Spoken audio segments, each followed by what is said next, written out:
कळमोडी पाणी योजनेबाबत लक्षवेधीनंतर आमदार बाबाजी काळे यांच्याकडून अधिवेशनाच्या शेवटच्या दिवशी सभागृहात पॉइंट ऑफ इन्फॉर्मेशन।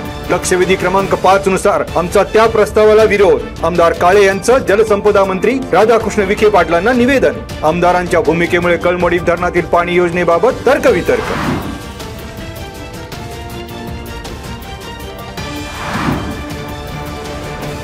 पुणे जिल्ह्यातील तात्पुरते अथवा कायमस्वरूपी क्रशर आणि खानपट्टा धारकांनी सर्व प्रकारच्या परवानगी घेऊनच उत्खनन करावे। जिल्हा अधिकारी जितेंद्र डुडी यांचा आदेश। जिल्हा अधिकारी कार्यालयात क्रशर आणि खानपट्टा धारकांच्या अडचणीबाबत बैठक।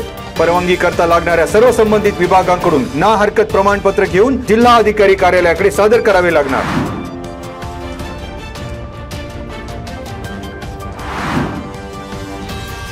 भागवत एकादशी निमित्त आळंदीत माऊली मंदिरातील गाभाऱ्यात फुलांची आकर्षक सजावट। संत ज्ञानेश्वर कमिटी संस्थानच्या वतीने माऊलींच्या संजीवन समाधीची विधिवत पूजा। एकादशी निमित्त अलंकापुरीत भाविकांची गर्दी। इंद्रायणी प्रदूषणाबाबत वारकऱ्यांनी व्यक्त केली चिंता।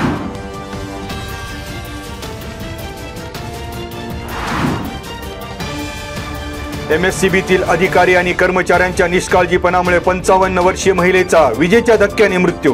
MSCB कार्यालयाकडे तक्रार करूनही कार्यवाही न झाल्याने रोकल गावातील हनुमान मंदिराजवळ घडली घटना। वायरमन सुखानंद ढोणे आणि संबंधित विभागाचे अधिकारी आरोपीच्या पिंजऱ्यात। चाकण पोलिसात तक्रार।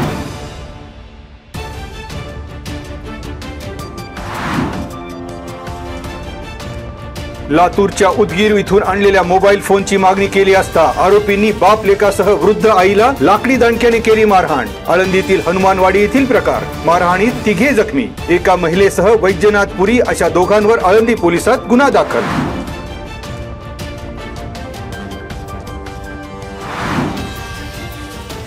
आळंदी येथील समस्त हराळे वैष्णव धर्मशाळेत 80 वर्षाच्या वृद्धेला डांबून ठेवलं। आळंदी पोलीस ठाण्यात बबन पाटेकर, रमण सोनावणे, अतुल कानडे, सोपान गवळी या चौघांविरोधात गुन्हा दाखल।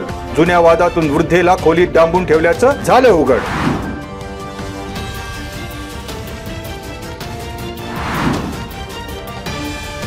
बेकायदा गावठी दारूसाठी लागणारे कच्चे रसायन पोलिसांच्या रडारवर। कोनवडी गावच्या हद्दीतील भीमा नदी जवळील स्मशानभूमी नजीक पोलीस कारवाई।